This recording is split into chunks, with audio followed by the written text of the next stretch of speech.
have a question to ask, and we're going to get Michael's feedback on this.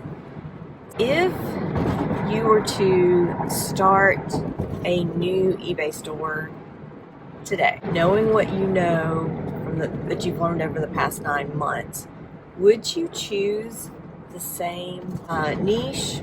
Would you choose to sell the same things? What things would you do maybe differently, or would you do everything probably the same way? To answer that question, it's a little complicated, not super easy still to answer. I don't want to use the word depends, but it does depend. So it's not going to be the same for everybody. It was an easy way for me to get in, so that's if you're going to start. You want to start in a way that's easy, because Very little investment. what you said. Very little investment. Well, very little investment, but also it's not like you're having to learn everything. So it's hard enough to learn the platform and how all that works. But if you're trying to learn the product as well, then It takes a minute.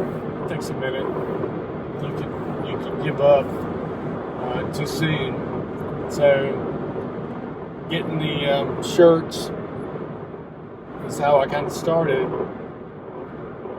It was easy for me because that's how I got most of my shirts anyway. So I was used to that. The shirt I got on is a thrift store shirt. Was this before eBay or? This particular one was freshly starting eBay, Okay. but all the rest of them, the ones in my closet, are from before. So My sweater is a eBay sourcing trip find that didn't make it to inventory. So, that part of it made the sourcing part easy. And something to factor in is that there's a large amount of clothes in thrift stores. Also means there's a lot of inventory out there. You've got a lot of competition already. So, there's that too. But it's not something that's super hard to find. But if money was no object and I was to start over again, had plenty of time, I think I would be looking for something that I could buy in bulk. It would be the same item, not necessarily. It didn't have to be. Maybe it's the same shirt but in multiple sizes or different colors, but it's a different kind of object, something that I can find, and for lack of a better word, buy at wholesale, and that would mean that I would list a whole lot less. So I don't hate listing, but I don't love it. And so, when you buy, let's just say, if you bought a box full of Auburn, I don't think you could do that. But anyway, if you bought a box full of baseball caps and they were all the same, well, say you had 100 of them at a time, you could knock out that kind of listing every day. Versus if you get 100 totally different items, and that's going to take you more than a week. So there's that. And then the other thing would be I'd be very careful about how big and bulky the item is. So you got to think about storage. You got to think about shipping. I would definitely avoid fragile things or heavy things or oddly shaped things. So those would be some of the things that I would consider doing differently. I do think that I want to get to the point where in the future, occasionally I can buy a handful of different items. But right now, we could go out on a Thursday just because we decided today's a good day, and go source the items that we typically list. For somebody else, they may have to spend a lot of time online hunting down those very specific items. So, but we still need to learn more about items that have a high sell-through rate, because it doesn't do any good to buy 100 items in a box if they don't sell. So, like I said, we're still figuring it out. I do think that the further down the road we go, the more we will limit. There's some things now that we can still find, and they're still a good deal, but we're probably going to pass on because they don't sell. So, what's one thing that you have definitely sworn off? Well, I used to buy a ton of polo shirts, and unless they are retro, vintage, the kind I used to wear, when I was a lot younger, which those are a little harder to find.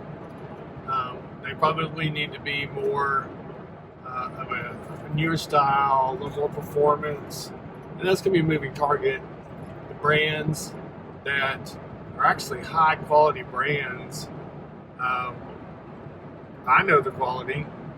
I want the shirt, but people won't buy them anymore, and they're looking for newer brand names and different material. And so those we've got a bunch of short sleeve polos that I would not buy today. There are different things that I still think, because I'm still, my brain is still like I'm 25 years old, and to be honest, I don't understand how people are willing to pay a fortune for a old t-shirt that maybe it's a band t-shirt and it's in terrible shape. You can't even hardly see the graphic, but they're not willing to pay even a reasonable price for a really nice long sleeve button down shirt. So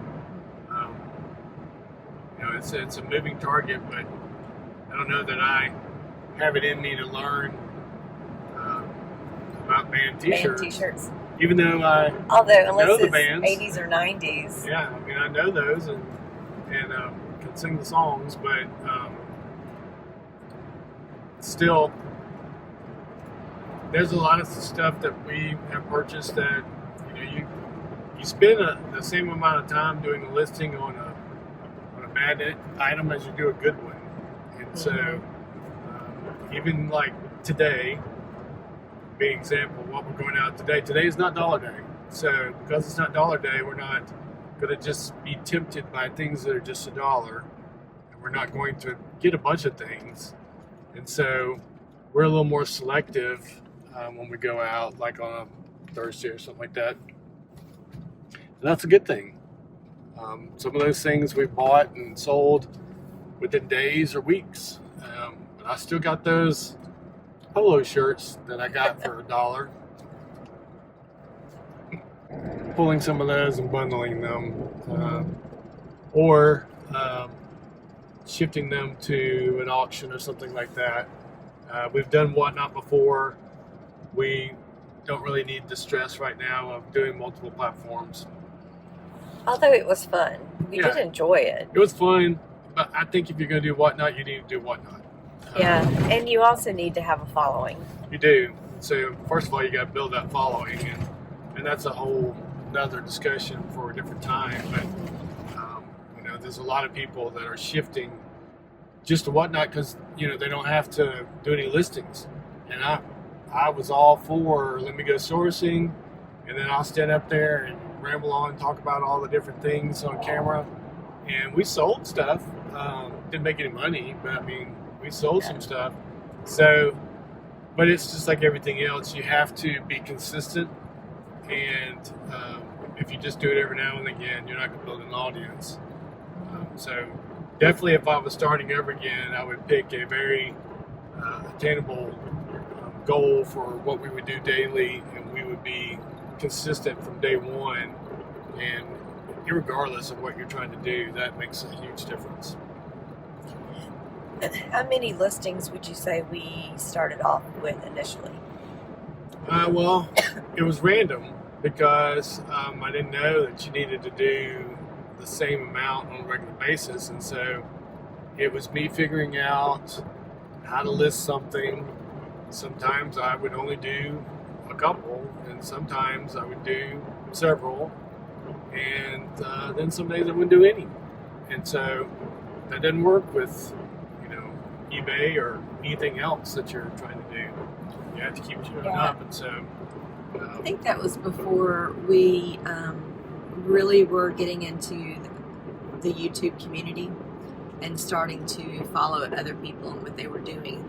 We've learned a ton from other resellers who are on YouTube, but at the same time, a lot of the things that we learned from people who were successful, we learned that what worked for someone else didn't necessarily work for us.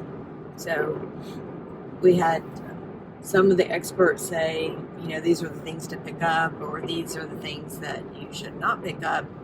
And we kind of did the opposite of that at times without realizing it. But then we found that some of the things that other people wouldn't touch actually sold for us. So we also didn't use templates, and once I started using templates, I have never looked back. We can do a separate video about the whole getting away from selling similar from somebody else's bad listing. But once I started doing templates, and like this morning, I made a template for something that I didn't even have, and then did the listing faster than I would have done, just the listing before. So those are things that speed things up over time. So I would definitely have learned how to use listings earlier. I would learn how to use templates. Templates. Yeah. Okay. And running sales, those kind of things. So we'll have other videos about our strategy with doing those things. I would definitely not be an everything seller, which some people are, and that's like recreating the wheel every listing. Mm-hmm.